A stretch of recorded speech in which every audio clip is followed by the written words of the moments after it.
when you channel, there is a thing called attachments. Yes. And some of my investigators, I mean, even myself, I mean, I've been to places that the atmosphere there is quite, it's a tremendous feeling you get. And suddenly you feel like you go away from there, you feel really exhausted, you feel emotional. But some people actually say they take on the person of whoever's haunting there and it's an attachment. And can you explain really what attachments? Yes, attachments really don't have to actually be taking place with people if they knew exactly what to do. I.e., if you or I or anyone was to go into an area, a place where it's known for spiritual energy, whether it be grounded energy or whether it's in visitation from the world of spirit, what a medium does, what a medium should do, which I've always followed, okay? I've never took an attachment back with me from anything I've ever done, because my gran showed me many years ago. A simple prayer of invocation and protection is all that's needed.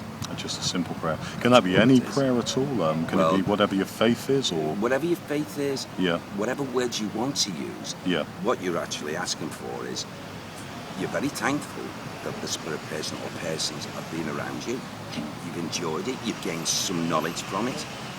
But now you want to go back into your own sphere of life where you don't want to feel drained. You don't want to feel yucky. You don't want to feel exhausted. And that prayer of invocation done before you leave that site is sufficient. So when we die, what do you believe happens? Do you believe that I know I lost my mother-in-law recently, and I saw her pass over. Does she go straight into spirit, or is there a time between? Again, this is a fabulous question that's been asked many times by many people. There's a varying condition to this. It's like saying, as an example, no doubt your mum-in-law was a very lovely lady, and she lived a ordinary life in a belief system, what have you. When you get a solar person like that, like your mother-in-law, their abilities to go to the light or be taken to the light at that moment of physical death is quite rapid. Yeah. Because, as I say, angels of mercy, guardians, will come into the atmosphere to show them the way. Right. Okay. Take them to that great family reunion that's waiting for them in that specific place for them. However, there's other people, this is where the variance comes in, who at death, they were not quite ready. They weren't ready to accept the idea of dying, as they would call it, and not knowing that there was somewhere else to go.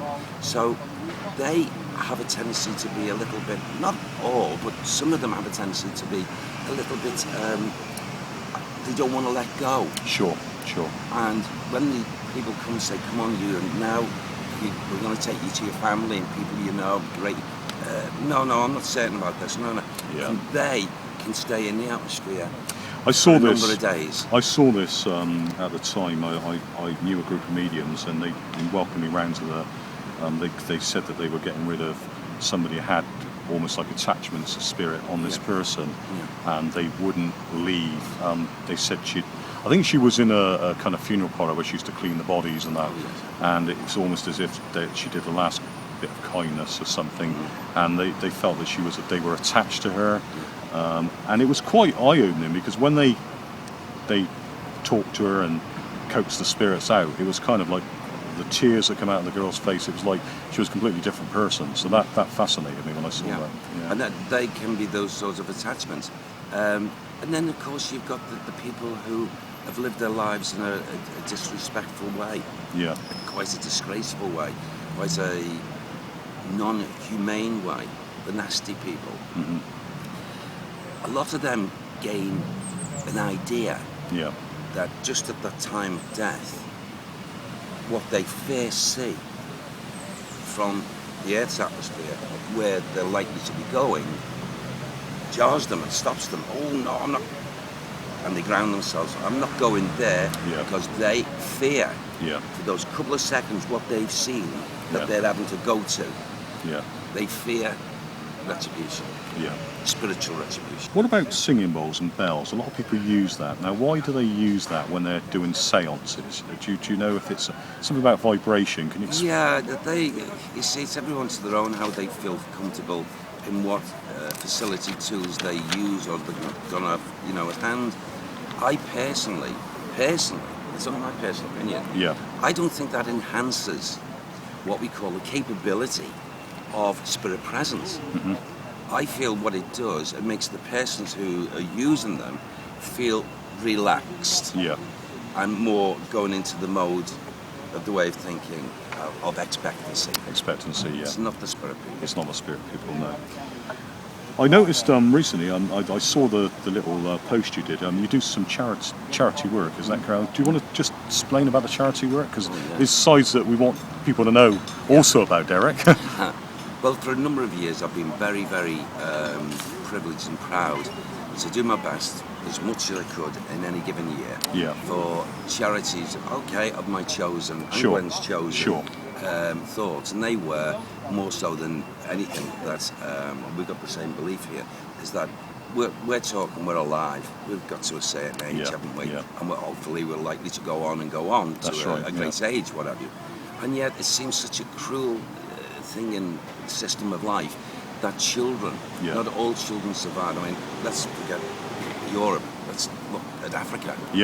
Children are passing per second because they haven't got the health, they haven't got the food, all those things. However, let's come back over to maybe England, and in England there is an existence attached sometimes to hospitals, sometimes not, sometimes centrally funded, sometimes not, more than not.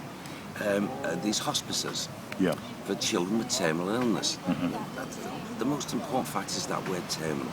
That means they are not going to recover, not in this physical life. That's right, So it's like a death warrant, isn't it? Yeah, sadly, Now, of course, then, if you extend that from the children to the loving family, good mum and dad, maybe a brother and sister, when that child has to leave this physical life, yes, live on, but leaves then behind this terrible grief, it's a terrible loss. And no mum, no matter where in the world, wants to think or say, I've had to lose a child before I've even passed. No, not at all. Horrible. The worst thing a mum would have to really face. Definitely. Even more so than maybe a wife losing her husband. The children. Most important thing. As a dad, I totally agree there. So I've tirelessly with Gwen. Without Gwen, I would not been able to keep it up and what have you. But I started off with a trust called the Anthony Nolan Trust. Some 9 years ago, where I would do shows and donate all the proceeds, every penny. There wasn't a penny taken from it, no expenses, the whole loss. If it was £24,000 there that night, they would get a cheque for 24.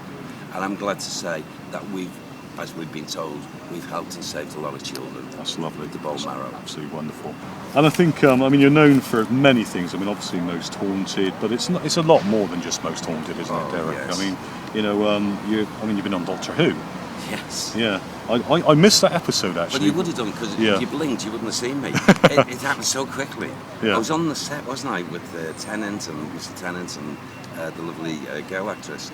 And I was there for about 5.5 hours. And then they called me to camera, and I had a few words, a few lines to say.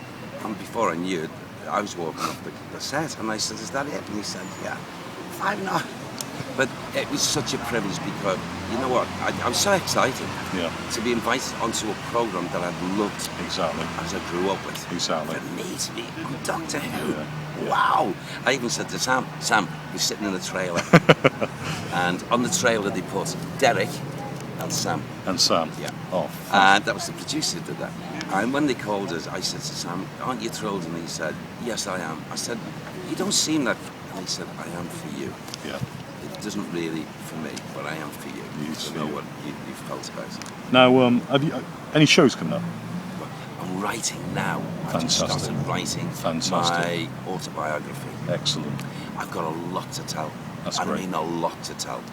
This will really move mountains, I promise you. Fantastic. Because the public there, the fans, they don't know half of the stuff. Lovely. And that's not just to tell them, they'll see for themselves. And also your website, it's, do you want to say the website, Derek, just to get people on the website as well? I think people know Derek Acorah, it's easy to find, but is it? Yeah, I'll do it. DerekAcorah.com. Lovely, and thank you ever so much, Derek, for your time today. It's my pleasure, It's been a Richard. pleasure to meet you. Thank you.